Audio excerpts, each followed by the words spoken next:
Hare Krishna. Om Jnana Timirandasya Jnananjana Shalakaya Chakshurunmilitam Yena Tasmai Shri Guruve Namaha. Jai Shri Krishna Chaitanya Prabhu Nityananda Shri Advaita Gadadhara Shivasadi Gaura Bhakta Vrinda. Hare Krishna, Krishna Krishna, Hare Hare, Hare Rama, Rama Rama, Hare Hare.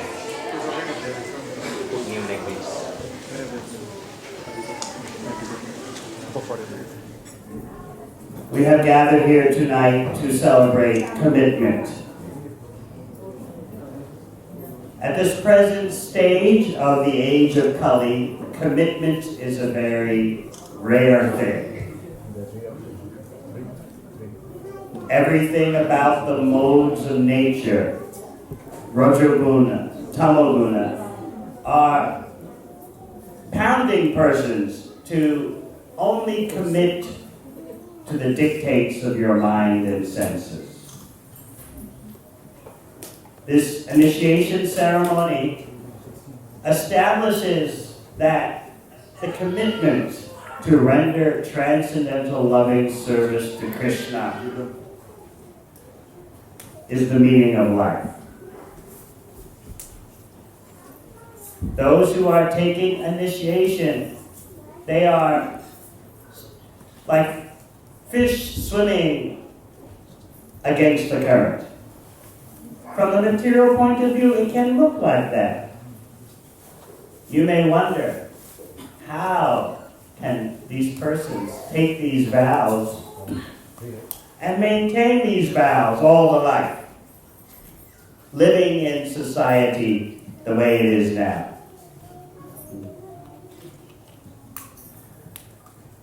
Many times I hear persons rationalize that, Swamiji, this is the material age, therefore we have to be material. We have to fit in with the times. If this was the spiritual age, then we would be spiritual. But because this is the material age, we should be material. Lord Krishna, he understands.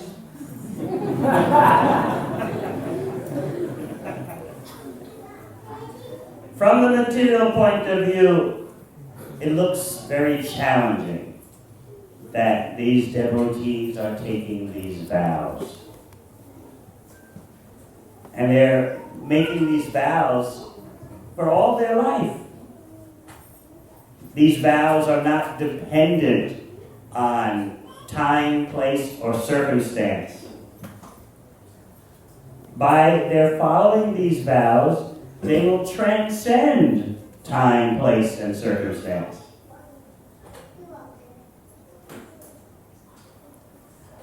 What is special about initiation in terms of our relationship with Krishna? First of all, our relationship with Krishna is never lost, but we have forgotten it. Therefore, we need therapy. And this initiation ceremony is a formal declaration that one is accepting therapy. How to regain the dormant love of Krishna. You have to begin the therapy somewhere. So initiation, indeed, is the beginning. It is not the end. It's the formal beginning of the spirit soul's quest to revive the dormant relationship with Krishna.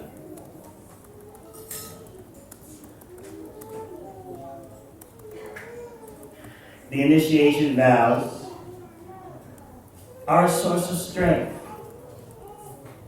When material nature is tossing you about here and there, you can take shelter of your vows. I promise. Therefore, never mind how the winds of Kali Yuga may blow. I will get strength from my promise. And we must accept that the winds of Kali Yuga will blow. We have to be practical about the times that we're living in. Yes, these are not spiritual times we are living in, but still, if we follow the instructions of Sri Chaitanya Mahaprabhu, we can be spiritual even in material times. This is the great victory that Lord Chaitanya speaks of. Param Vijayate Sri Krishna Sankirtana. That means regardless of any material situations, any material circumstances, any material impediments, your spiritual life can march on, even in this age of Kali.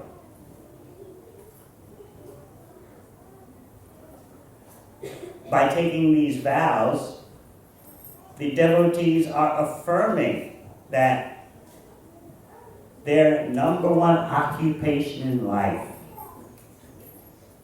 is to chant Hare Krishna.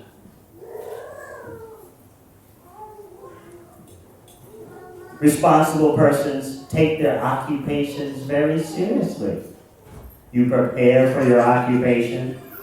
You try to better your performance in your occupation. You seek to rise in your skills and achievements. The chanting of Hare Krishna is our eternal occupation. And therefore, it is our number one concern. How will I improve my chanting? Improving our chanting means improving our spiritual life. Whatever your situation is in terms of your bhakti lifestyle, if you simply improve your hearing and chanting about Krishna, all practical affairs will be at your fingertips. Each devotee should have a chance to experience that in his or her life. That if you simply increase the quality of your hearing and chanting about Krishna, everything else in your life somehow or other works out. Even amidst the greatest impediments, you still emerge triumphant. This is what Sri Chaitanya Mahaprabhu means when he says, Param Vijayate Sri Krishna Sankirtana. Let there be all victory to the chanting of the holy names of Krishna. Each devotee can experience that in his or her own life. That in spite of material impediments, in spite of material complications, even in spite of material setbacks, the chanting of Hare Krishna brings you forward, closer to Krishna. Every devotee should have that experience, and you'll never forget that experience. This initiation ceremony is calling the devotees to be more than fair weather devotees. This ceremony is for all weather devotees who are ready to continue with their spiritual practices and service to Krishna in any kind of situation.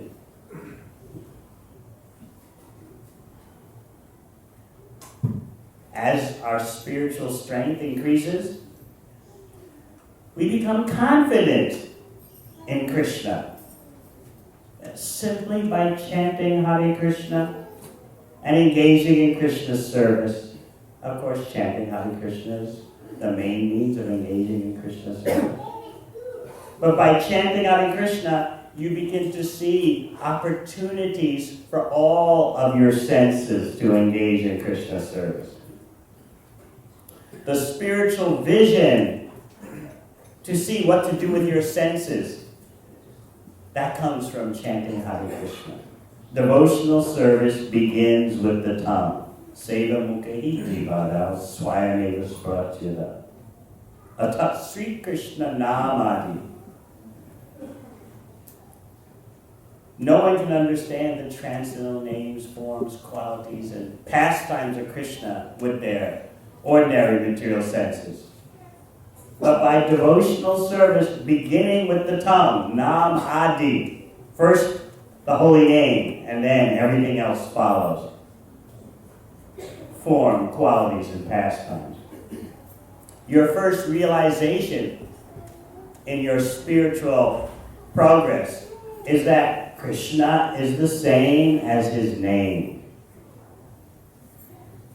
Those who are taking Harinam Diksha, they are formally enrolling in the Academy for chanting Hare Krishna. They're getting the opportunity to formally receive the holy name of Krishna through Guru Parampara. And because the mantra is coming through Parampara, therefore it can be most effective. That is Krishna's personal system.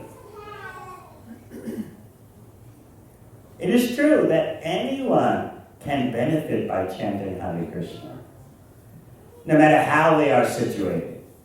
But for the maximum effectiveness, the mantra should be received through Parampara. So this ceremony is connecting these devotees to the entire Guru Parampara, going all the way back through the 6 Goswamis of Vrindavan, back through Sri Chaitanya Mahaprabhu, back through Lord Brahma to Lord Krishna himself.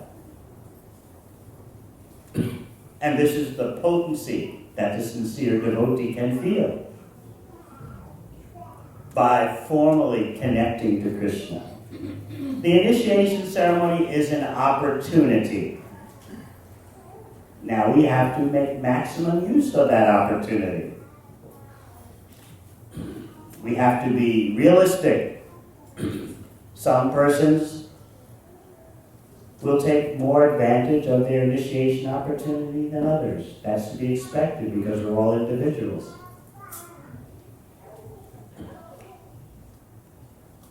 We can see, for example, in the extraordinary case of Srila Prabhupada.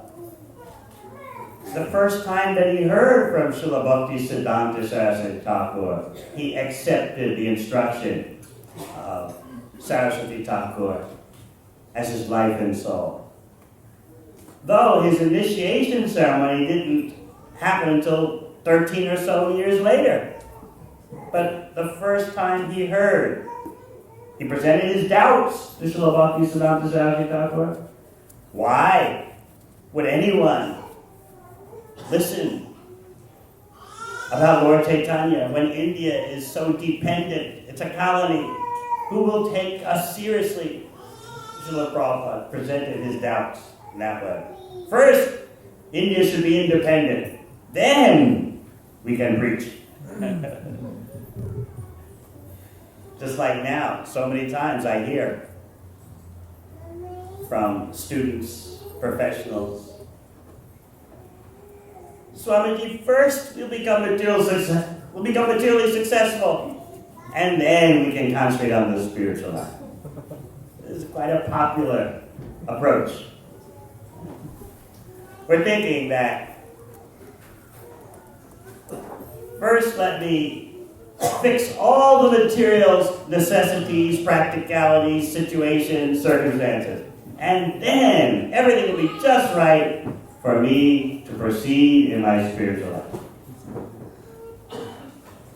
As if Maya is going to say, all right, I'll leave you alone until you fix everything material. I won't bother you. I won't bother you. Trust me, trust me. No, this material world will never have perfect conditions. So Srila Prabhupada presented that doubt to Srila Bhaktivedanta Saraswati Thakur. First, let's fix the material situation. Then our preaching will be effective. But Srila Bhaktivedanta Saraswati Thakur convinced him that bhakti, Krishna consciousness, is so important, it can't wait for anything.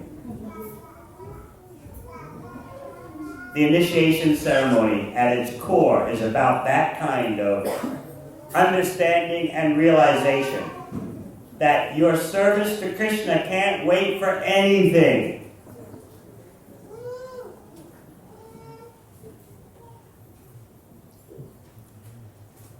You can write a list, get a pen and paper, and write all the things you think you have to do before you focus on your spiritual life. And then when you write the list, you can just crumple it up and it's a good exercise. Write down all your excuses. First I have to do this, then I have to do that, and then I have to do that. When everything is perfectly adjusted, then I will chant Hare Krishna with no words. No, this is not what initiation is all about. The Harinam Diksha is giving you formal enrollment in the Harinam Academy, and that means your occupation to chant Hare Krishna is your foremost priority. Those devotees with that kind of determination, they will make spiritual progress. And those who don't have that kind of determination, their road will be very bumpy. Of course, as Krishna says in Bhagavad Gita, Swapamapya siddharanasya trayate mahato vaya. Even a little advancement in bhakti is your eternal asset. So it is true, better to try to be Krishna conscious and fail than not to try at all. Srila Prabhupada also explained this point. So he was saying, I know persons will take initiation and then they may go away. I know that.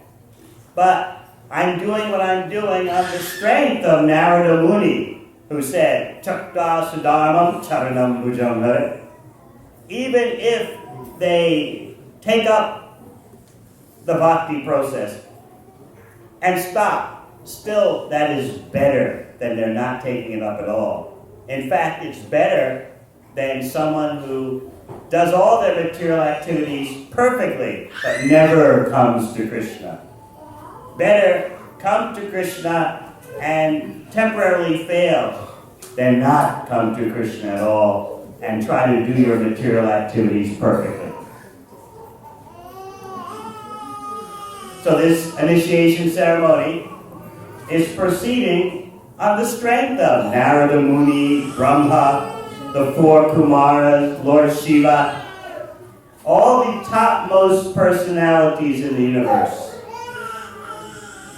They are backing this yajna.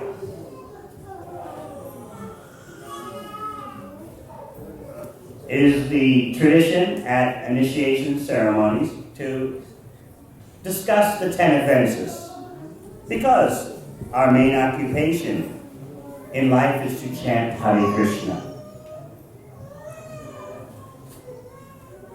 The serious devotee is always meditating on how to avoid these offenses.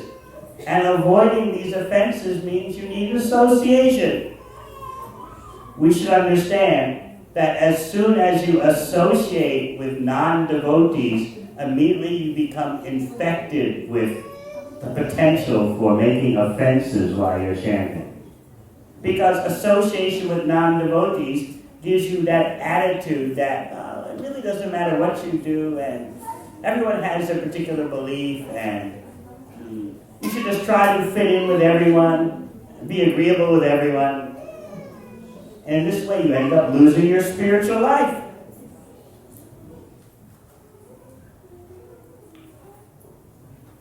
An intelligent devotee is very careful about association because you become affected by those whom you're associating with. So the first consideration in avoiding the 10 offenses in chanting is to watch your association. If you're as much as possible associating with those who take the chanting so seriously, that'll make it easy for you to always remember how to be sensitive to Krishna by avoiding offending the holy name, which is non-different from Krishna. But what is the first offense? To blaspheme devotees who have dedicated their lives for giving Krishna to others. This doesn't simply mean a devotee whom you consider most exalted. Any devotee who has given the life and soul for spreading the mission of Lord Chaitanya. To offend that devotee is a great offense to the holy name of Krishna. Everything about the bhakti process is so personal, and because the holy name is non-different from Krishna, and in Srimad Bhagavatam, Krishna explains that the devotees are more dear to him than his own self. So if we offend devotees who have risked their life for giving Krishna to others, this is an offense to the holy name of Krishna. The second offense,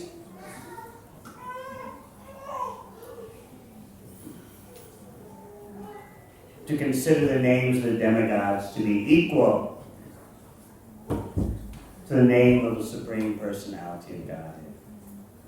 This is not such a problem amongst people born in the West, because they don't know anything about demigods. Their demigods are politicians, music stars, professional athletes.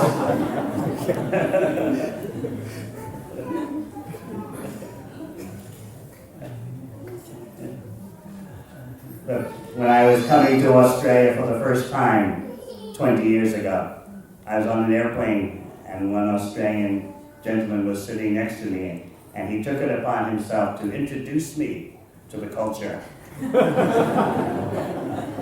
So he explained, in Australia, we do not worship any politicians, any scientists, any philosophers. Our saints are the sportsmen.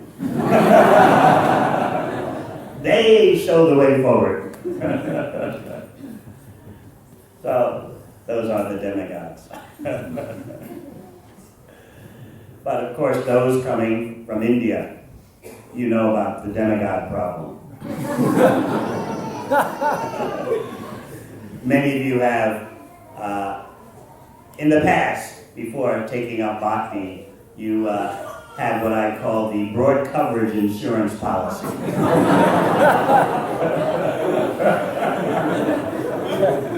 Worship all the gods. You never know, one of them might be real. This is the broad coverage insurance policy. Just give a little puja to each one of them. You just don't know.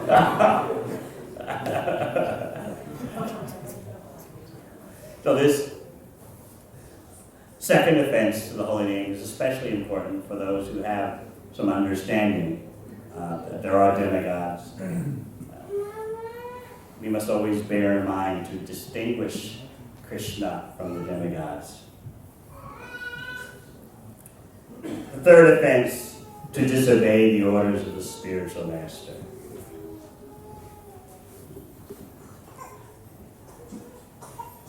Yes, 2 days ago, or maybe it was yesterday, I was discussing with His Holiness Jayapataka Maharaj different conceptions in Gaudiya Vaishnavism about the power of the order of the Guru. Some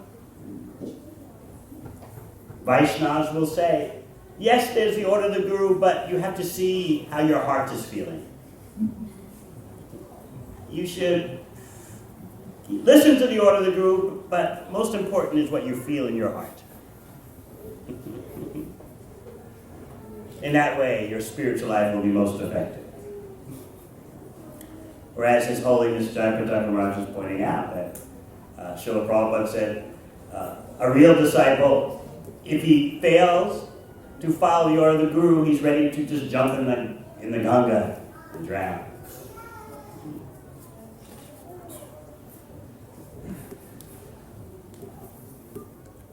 The actual message of the Guru Parampara is that we take the instructions of the spiritual masters, our life and soul, our cherished treasure. The fourth offense is to blaspheme Vedic literature. Sometimes there may be statements in the Shastra that we don't understand. We simply and humbly say that my realization right now cannot comprehend this. But we never discuss the Shastra as if it's some ordinary literature. Veda Narayana Sakshat. The Bhagavatam says that the Vedas are the breathing of Lord Narayana. How that can be so, we have to realize. And we should be careful, because what we experience when we are young devotees will not be the same as what we experience when we mature. So there may be so many things we read in the Shastra that right now we don't understand. But that doesn't mean we should criticize the Shastra or consider the Shastra to be making far-fetched, wild statements. We should simply say, at my current level of spiritual advancement, I don't have realization of this, I don't fully understand this, but I'm hoping that one day I will. For that kind of devotee, Krishna will enlighten you through the heart by the mercy of Guru and Krishna. And all the meanings of the Vedic literatures will gradually become revealed. Yasya deve parabhakti ita deve tatagam tasyaite katita yata prakashante mahatma. Unto that great soul who has deep faith in the spiritual master, in Krishna, in the Vedic literatures, all the meanings of the Vedas become revealed. The fifth offense is to consider the glories of chanting Hare Krishna to the imagination. I have seen sometimes that devotees say, I've been chanting Hare Krishna 10, 15 years, I'm still inattentive, so what's the use? I might as well just reduce my chanting because it's not working.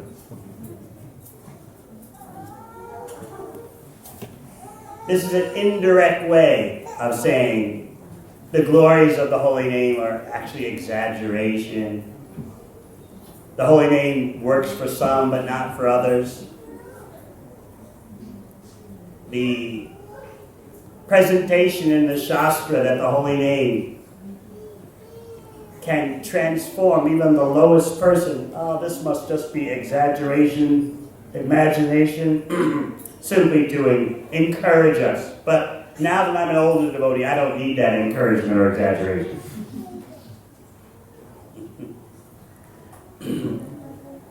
Sometimes I've even heard it said from those who have taken initiation many years ago, I don't need to chant minimum 16 rounds every day. I've already chanted for so many years, I've internalized it all.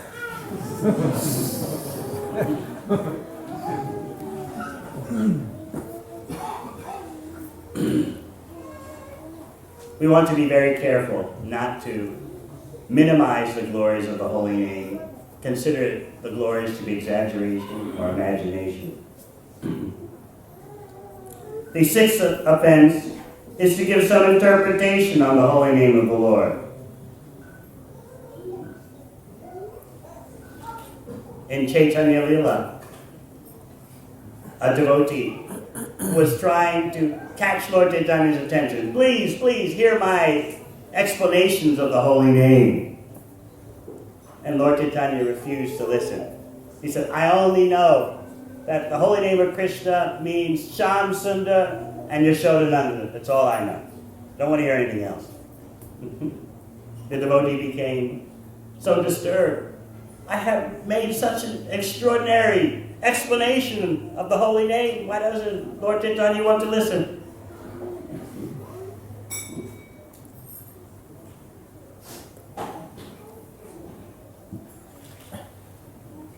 The Hare Krishna mantra means we want to engage in Krishna's service. Just like a child is calling out for a mother.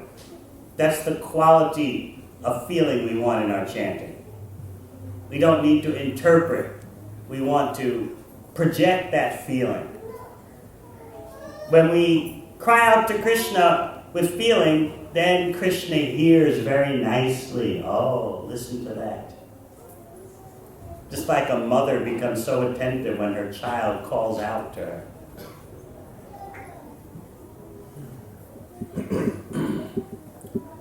The seventh offense is to commit sinful activities on the strength of the holy name of the Lord. It is true that chanting Hare Krishna can extinguish more sinful reactions than you can accumulate for yourself. But that is no reason for us to go on committing sinful activity. Just because the power of the holy name is so great. This initiation means that we're declaring our sensitivity to the Hare Krishna mantra. We're going to be careful how we live our life so that the Hare Krishna mantra is not offended. And certainly we don't want to perform sinful activities thinking that because I'm chanting Hare Krishna, everything will work out.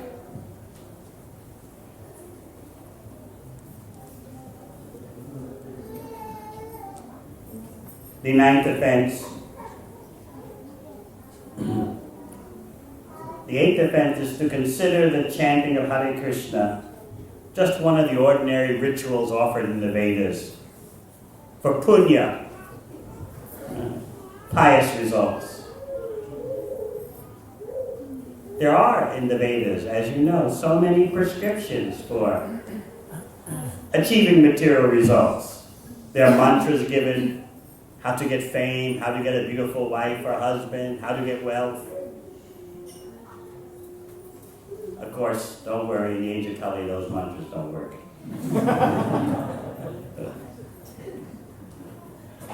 But still, you might think the chanting of Hare Krishna is just one of the many pious activities that someone can do to be a good person. This is an offense.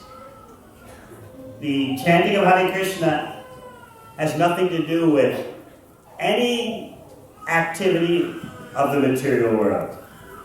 And its effects have nothing to do with the material world.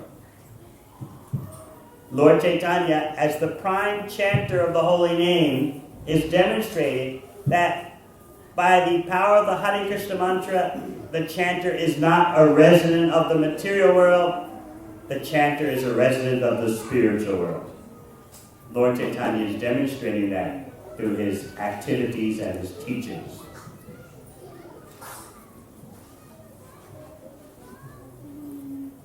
Sometimes persons become afraid of the power of the Hare Krishna mantra. They see how the Hare Krishna mantra is transforming their life, and they become afraid.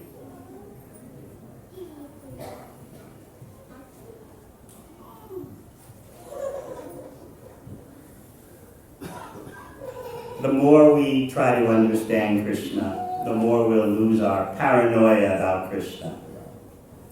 And then we'll be open to the Hare Krishna mantra taking us back to Godhead.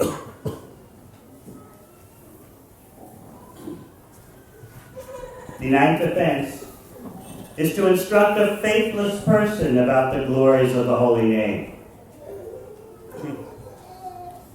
I always remember an example shown by Srila Prabhupada.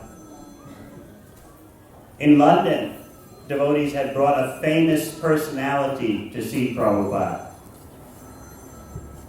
But this personality, he was a famous musician at the time, was not very spiritually intelligent. So Prabhupada was trying to explain to him in a very basic way about chanting Hare Krishna without describing the personal glories of the holy name as being non-different from Krishna. So the devotees, Prabhupada's disciples, they saw that Prabhupada was not so forthcoming. He was not explaining everything in depth. So they thought, maybe Prabhupada needs our help. So they began to chime in. They began to speak up. You see, the chanting of Hare Krishna is Krishna, and it'll give you Krishna's association, and they're going on, thinking they're helping Prabhupada. And Prabhupada, right in front of the famous celebrity, said, "Stop. You are offending the holy name. You are preaching the glories of the holy name to the unfaithful." Right in front of the man.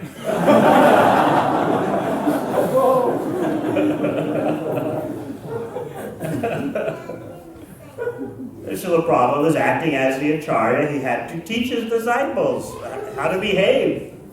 And so his foremost consideration was sensitivity to Krishna, not to the celebrity. Reminds you of another story. I was talking to one of our new devotees. She's from Japan. So I was in Japan once, and one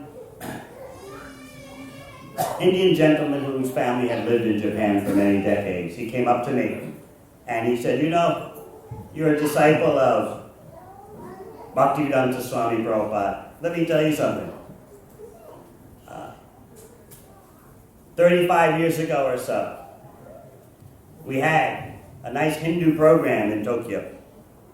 And we had invited your Swami, and we had invited some other Swamis from India. And so we gave them a chance to speak. So your Swami, he spoke first, and then he sat down. And then we had the other Swami to speak. And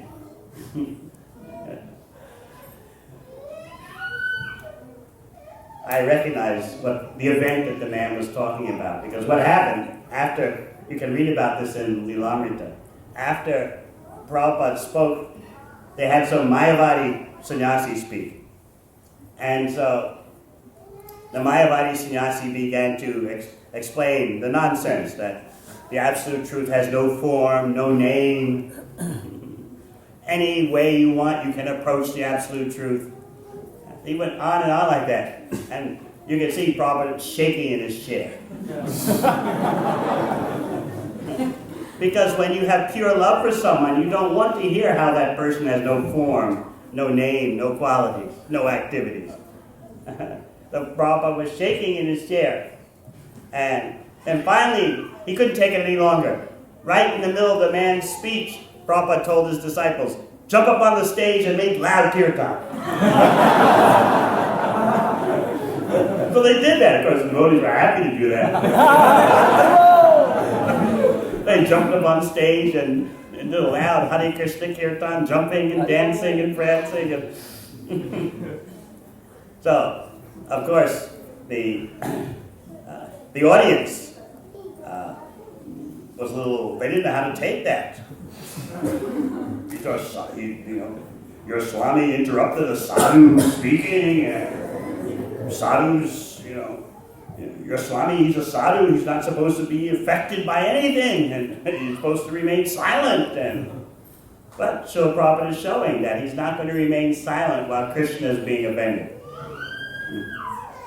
So, 35 years after this event, I met one gentleman who had attended it. And he was still remembering it 35 years later. Your Swami,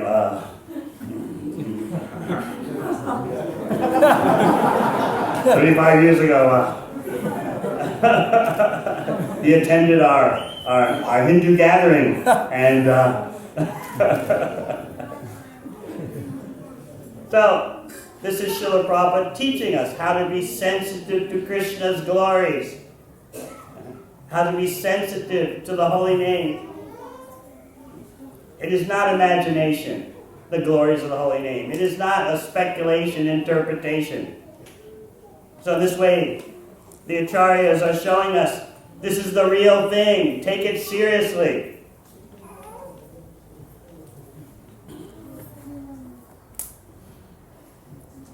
The 10th offense is to not have complete faith in the chanting of the holy name and to maintain material attachments. Even after hearing so much knowledge about material attachments. Sometimes, in regard to this 10th offense, unfortunately, you'll hear devotees say that, I've been chanting for so long, what has it done for me? I have been chanting for so long, it hasn't worked for me. This is actually an offense. Simply, we should say that I have not chanted Hare Krishna with quality. I should take steps to rectify my chanting. We should never consider that perhaps everything I've heard and read about chanting Hare Krishna is just an exaggeration. It's not working for me. It's only partially true. It worked for me when I was a new devotee, when I took initiation, but after that it didn't work so much. Due to association with the material energy and materialistic persons, sometimes these attitudes creep into us unconsciously. They creep in very subtly.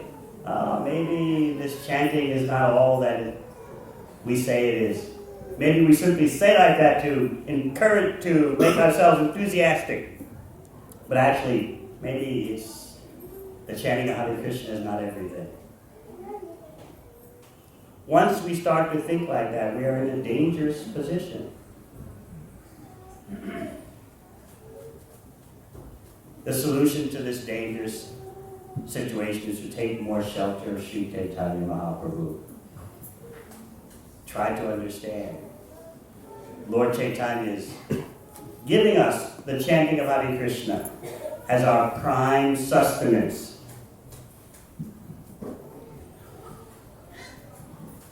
Those who are taking second initiation are meant to demonstrate Brahmana qualities.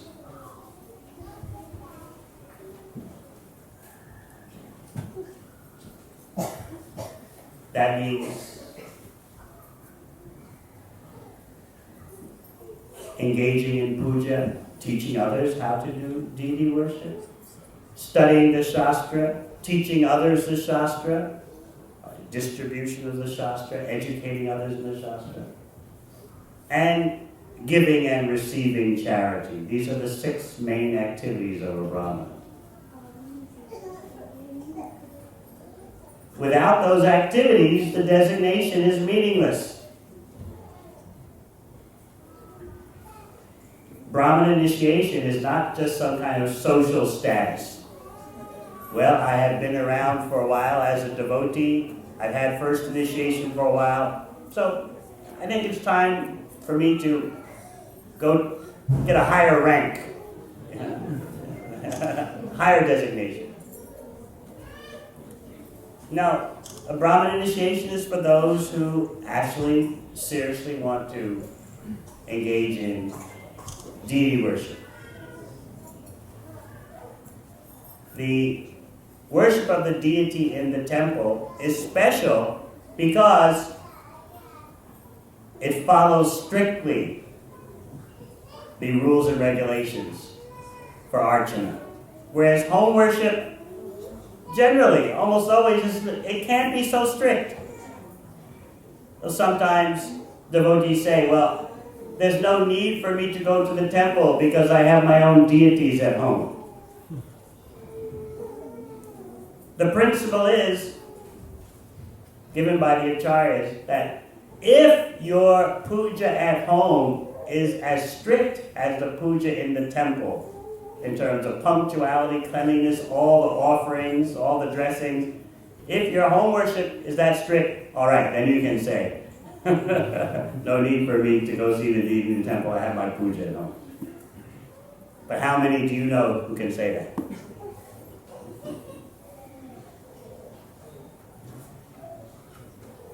because we have strict authorized deity worship in the temple, brahmanas are required. They're not required just to show off, I'm a brahmana. I have second initiation. That is not necessary. But for the worship of the deity in the temple, and sometimes we have devotees who are very serious about worshiping Shalagram Shila at home. So for that, Brahman initiation is required. But please don't consider that it's a necessary social status to attain. It is not. But because we are having authorized deity worship, we have the need for authorized brahmanas. And our brahmanas should demonstrate brahmana qualities, otherwise the whole thing becomes a farce.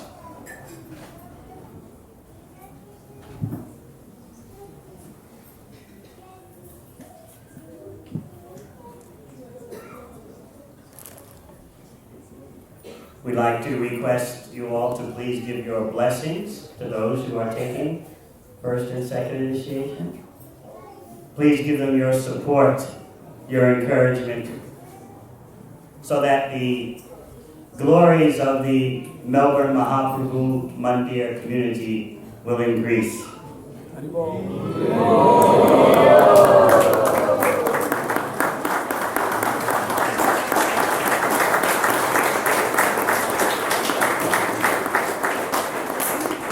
I travel on every continent, every habitable continent of the world, and everywhere I go, people always ask about the Melbourne devotee community.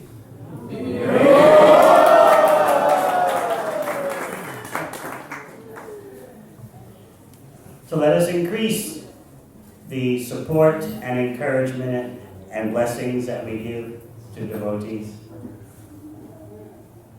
And that way, Krishna will send more and more devotees and resources to engage in his service.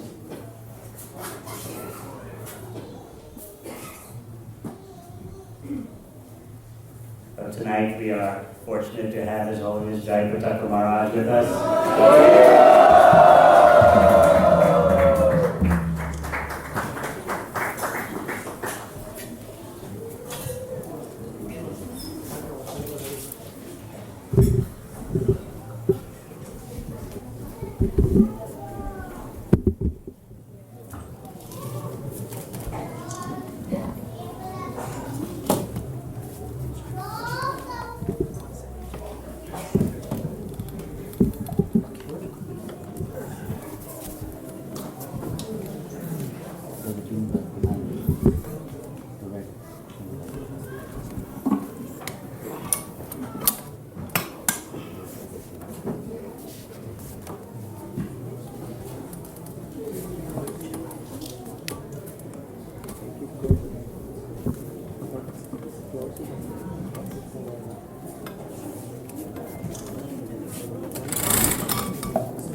Jayapataka Maharaj ki Jai!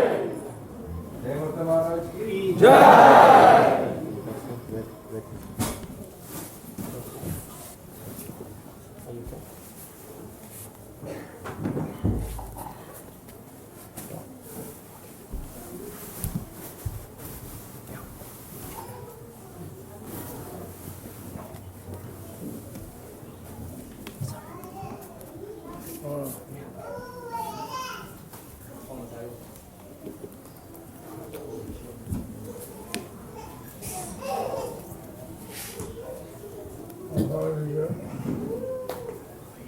I just finished the lecture.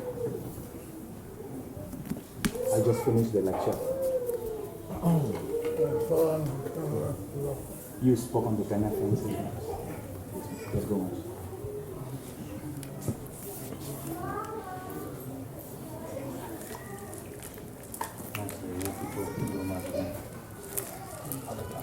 Okay.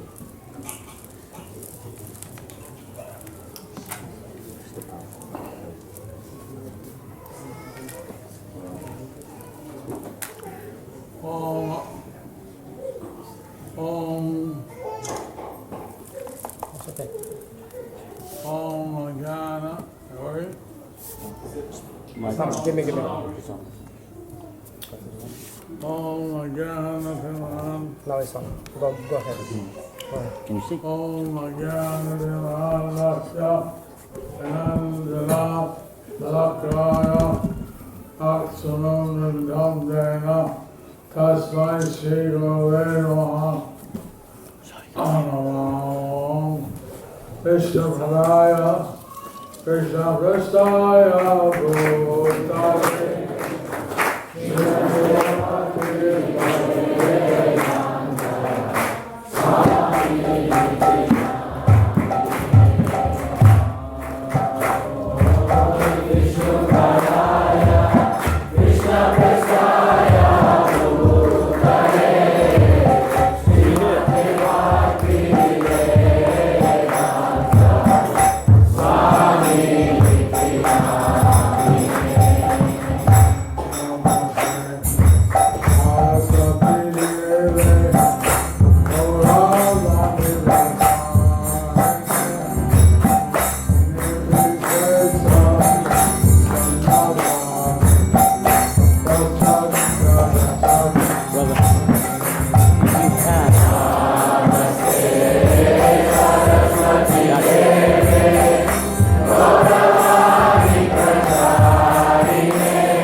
My beloved grandmother and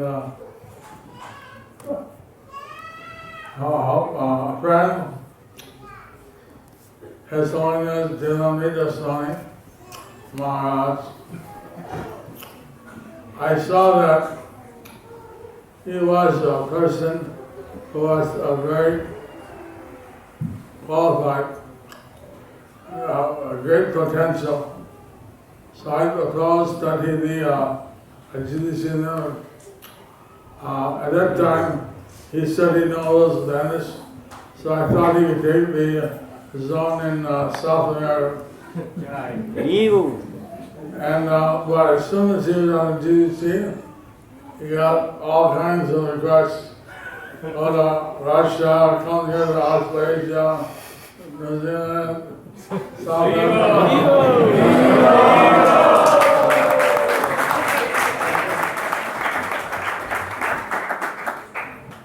So I realize I get his association now. I was blessed yesterday when he came to see me. Of course, in my learning, he always tells me the good things that I should do. And he said he wants me to publish some things on what she's done and I was down and what was going. So recently he told me he's waiting for the Gomar going book. So I have to do some service now. Apart from that, he actually thinking all the time about how Prabhupada service, how you can stretch the outlet, and how Prabhupada service will be expanded in the world. He's one of the rare souls that is completely dedicated to Srila Prabhupada.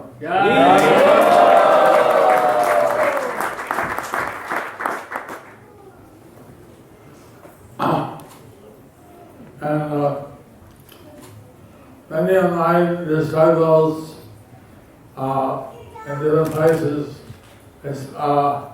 they also looked in for Shiksha, see him as a Shiksha Guru, and in many ways are tied together. I'm very grateful that we're together tonight. And I'm sorry that I'm late. This morning, last night, I was thinking about how Lord Krishna, when he told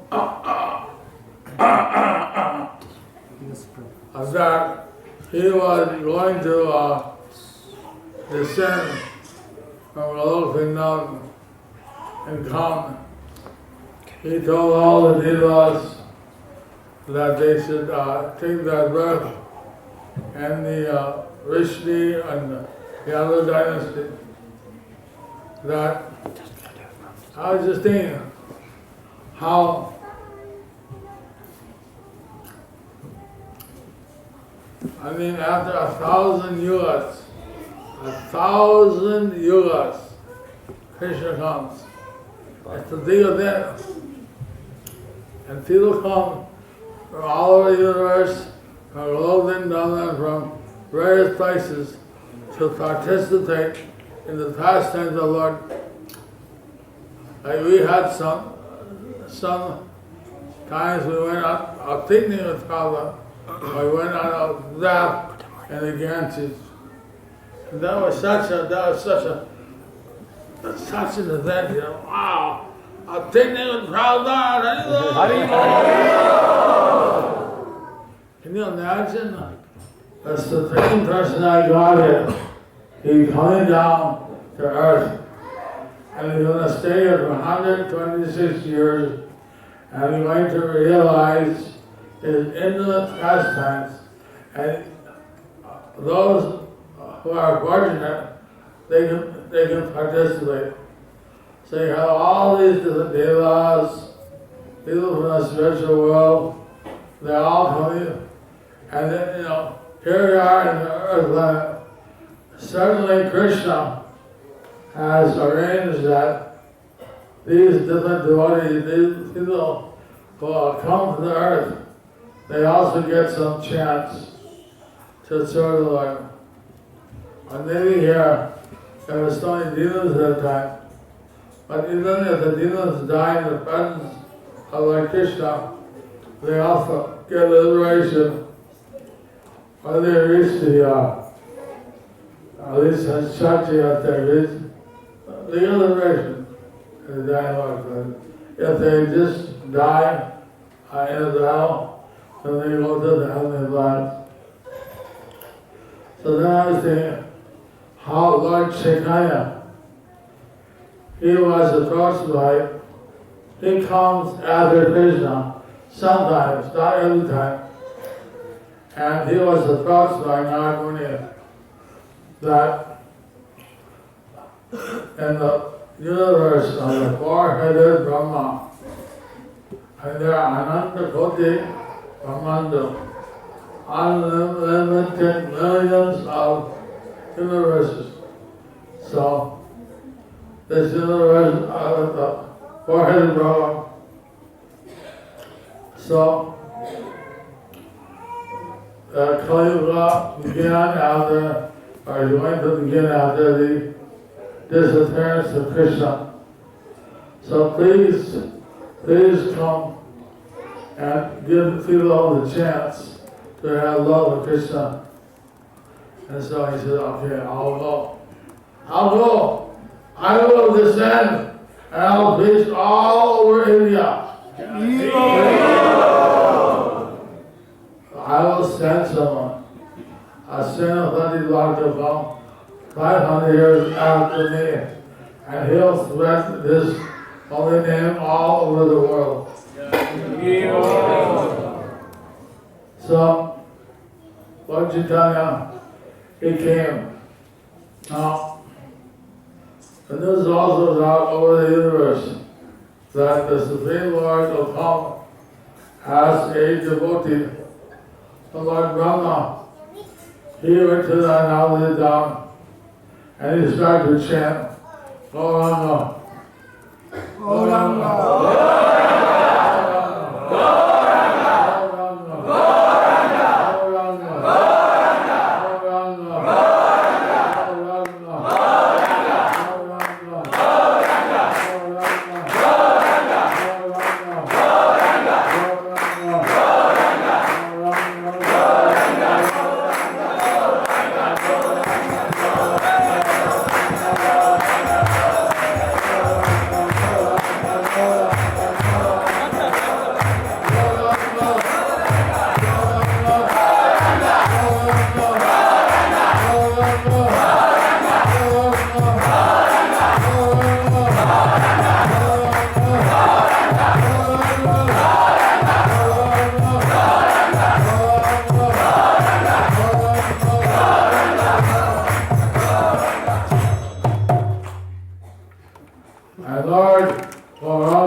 He appeared with his beautiful eyes, that seemed to reach back to his ears, with his long garland touching his toes.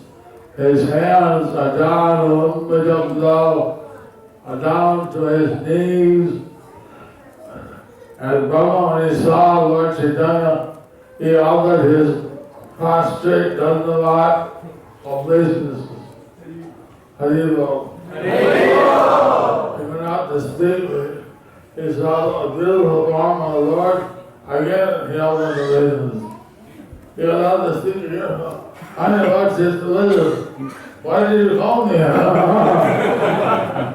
Tell me what you want. So then, Lord Brahma said, I already have my life is over. Now I'm in my Ditya Paragda. That means second half. This is all 50. I don't know how many years, but you know, about 50. So he said, and Leela asked Krishna, I stole your cows, I stole your cow friends, and like this you taught me some lessons. I still tend to be offensive, even at 50 years plus. So I want to be free from this tendency to commit offenses to you. I want to have pure bhakti, pure love of your lotus feet. I want to participate in your pastimes.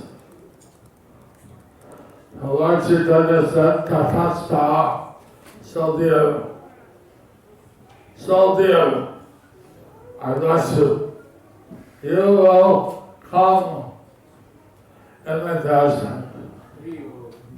And you'll be born in a non-Hindu family. And this will teach you to be humble. You'll chant 300,000 names of Krishna a day, and by this, you'll be known as Devamrita. Your name will be Hare, and you'll be my associate.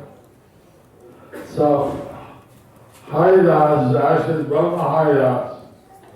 He is actually like Brahma. So by chanting the 300,000 names, he gets love of Krishna. And by being associated with Lord Chaitanya.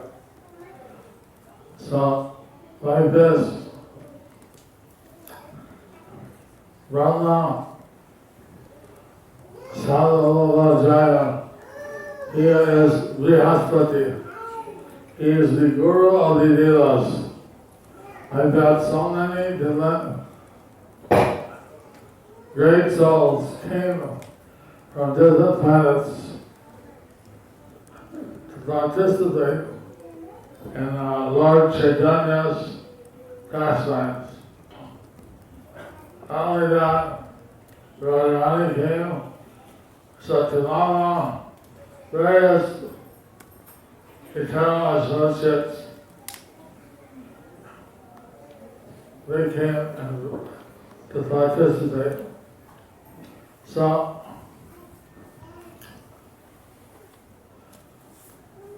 I was just thinking how great a mercy it was to be born, to be there in Navadip, and Lord Chaitanya was there, to see him walking on the street, to see him bathing in the Ganges. He'd come up to Brahmins, he'd know their feet, he'd water his mouth, he'd spit out there. And then all it's just, but they got supreme blessing. They were stood up in the Supreme Lord. How much mercy to be part of the Lord's pastimes. Right? He was on this planet for 40 years. 24 in Navadip and 24 all over India and in Jayapataka. Then I was thinking how, since he predicted that Prabhupada would come,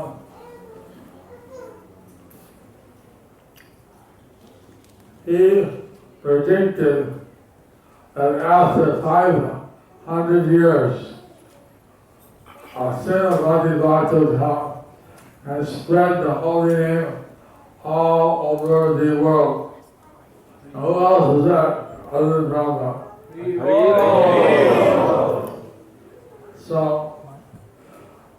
these are the Lord's extended pastimes to make the whole world Krishna conscious. And Devamrita Maharaj and yourselves, you all have this opportunity. I have. We have all this opportunity to serve the Lord Sri Prabhupada and participate. And for them, for Prabhupada to come to Bhaktivedanta. He was a Acharya from the spiritual world, from Holy Mountain. So was Bhaktivedanta Jayapataka. And also Devamrita. So they came down to prepare everything, to set the stage, and then Bhaktivedanta Jayapataka, he gave the order to Radha to go preach in the West. Today we have here in this temple, beautiful deity. All over the world we have beautiful deity worship. How is that possible? So Bhaktivedanta Jayapataka, he established that a Vaishnava has all the qualities of Rama, plus more. Therefore he gave this second initiation to the Vaishnavas. At the great protest of caste brothers, and Prabhupada, he meticulously carried out the instructions of his guru. And he brought this Krishna consciousness all over the world. He came to this very building. He sat here, he sat in that building. His dust of his lotus feet are here at Krishna's building. He gave it the name Mahavandya.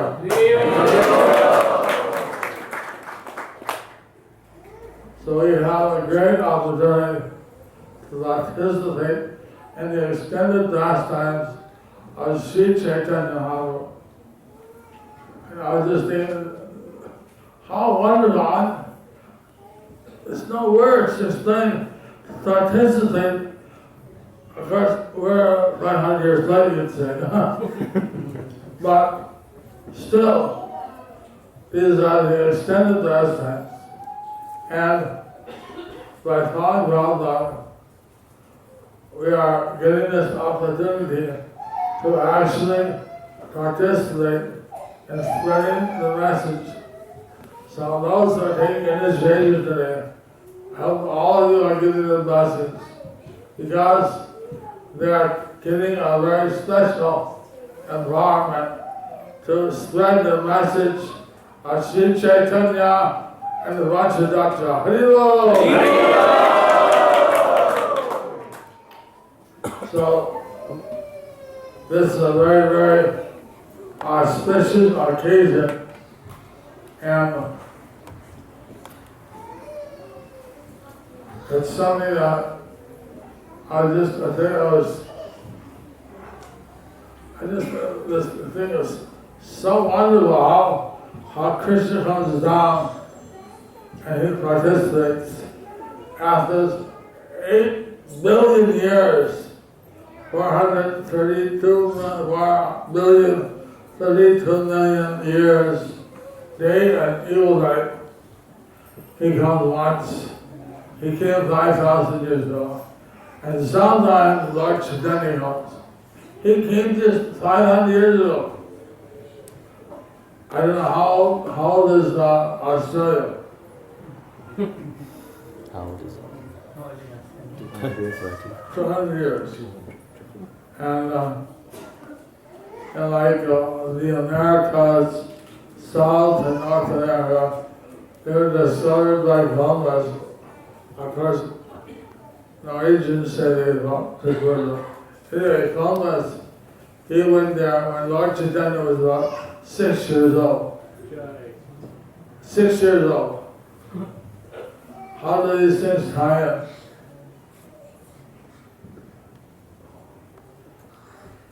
But somehow the Lord of all the planets of the world, you know, to this man. Of all the places, he's here. And Prabhupada, he spread this message all over the world. So we all have a great opportunity to practice Lord Chaitanya's process and also to disseminate it as much as possible. Hare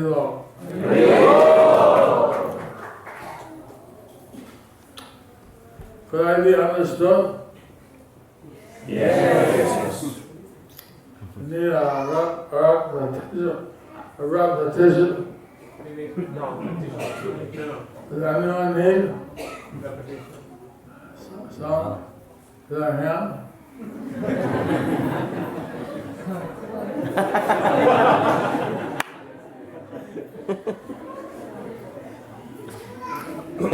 As far as a few words on the initiation,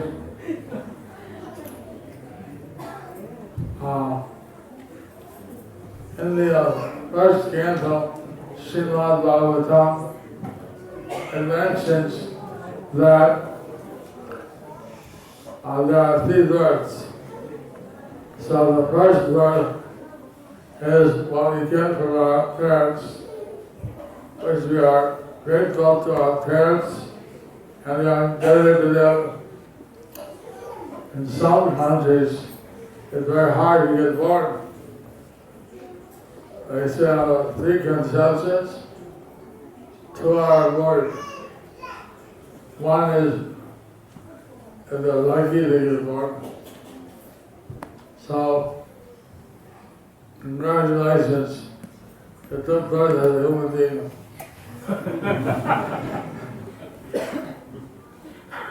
The second birth, you get from your guru, you get from your Diksha guru. And that is the first initiation where you get these chana, get a new name, you take vows, get accepted by the guru, get certain responsibilities to you, you accept certain responsibilities to him and all specific succession. So this is where you're connected to the specific succession. This is all part of the Founder-Acharya system, the second initiation.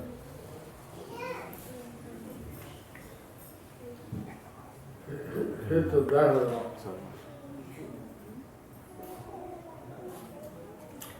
Take off.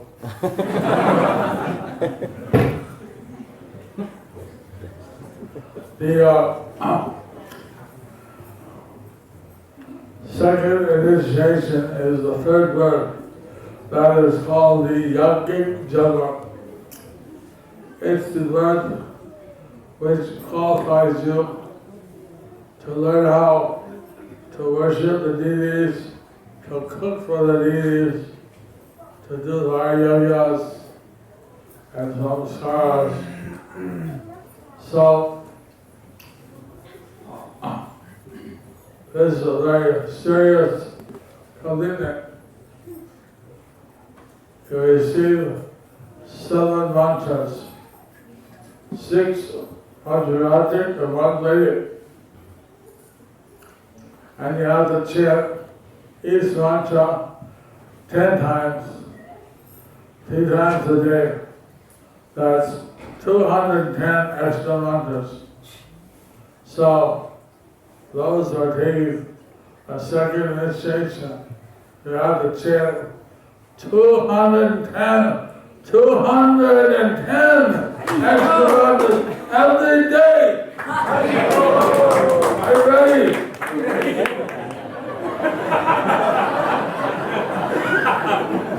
Are you ready?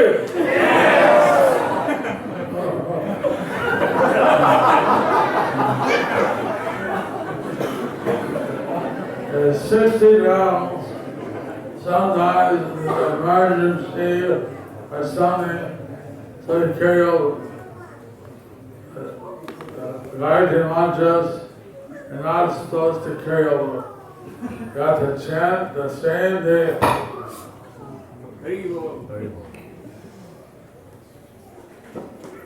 Are you ready?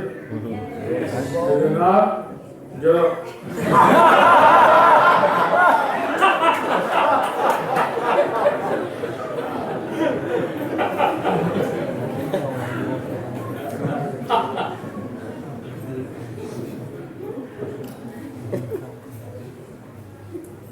Like we sing every day, Jayapataka, Jayapataka, Brahmahatya, Tani Cha, Tani Tani Ranasami, Lakshmi, Prabhupada. That killing of Brahma, it's a very serious offense, a serious sin. And so, if you're ordinary, if you're not second initiated, so you have no initiation or your first initiation, and you commit suicide, you become a ghost. But if you are a Brahman, you commit suicide, you become a Brahma-Rakshasa.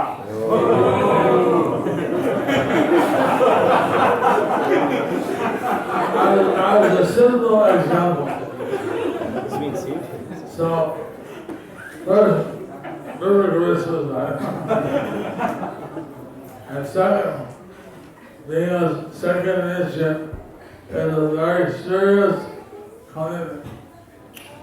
This law, the lady on top of the fire, in front of the fire, in front of the guru, in front of the deities, in front of all these devotees.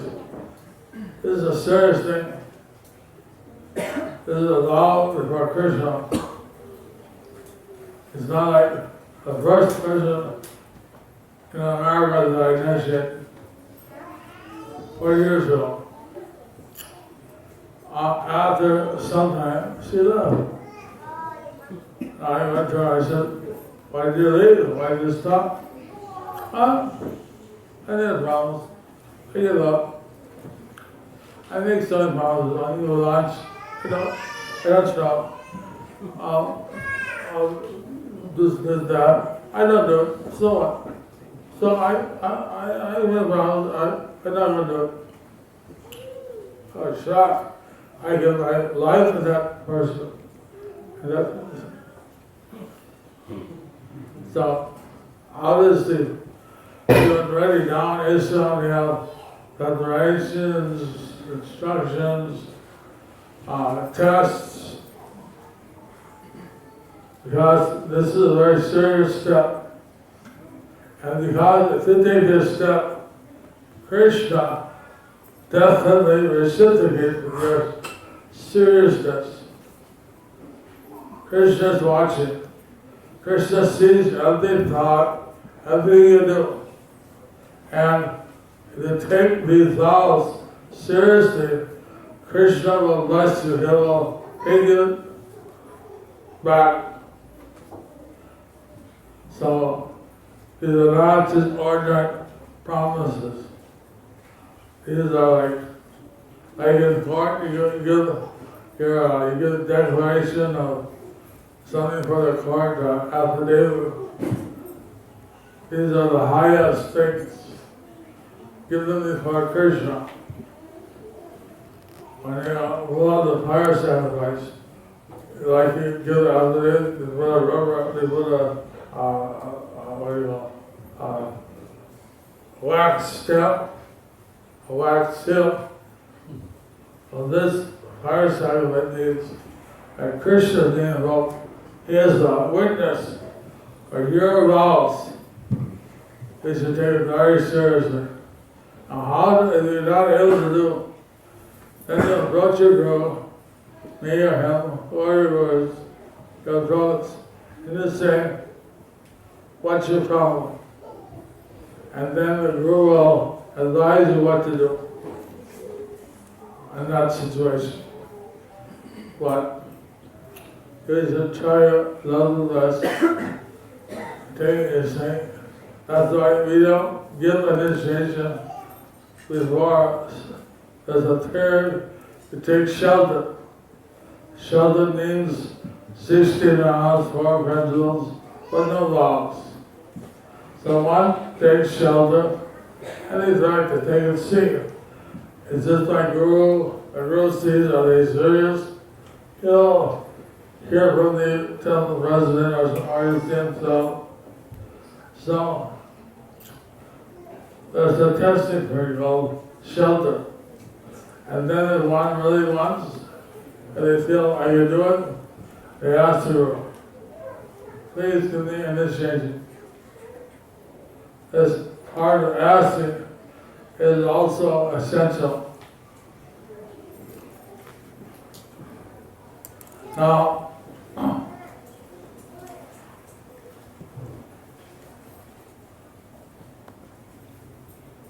there's a preliminary step, especially for young children of devotees, students, some congregation members that are not able yet to come up to the qualification of being children, but they know, they think they know who their guru will lead, and they want to help to become qualified. So they take our strength, and for that there's not certain rules. It's just a blessing. It's just a declaration. Because unless it's like a doctor. A doctor doesn't go up to you and say, "Oh, you look sick, take this medicine." You have to take a appointment, see a doctor. You have to become his patient, and then he will treat you. So, taking a strike means that although I'm not so qualified, but I want you to treat me.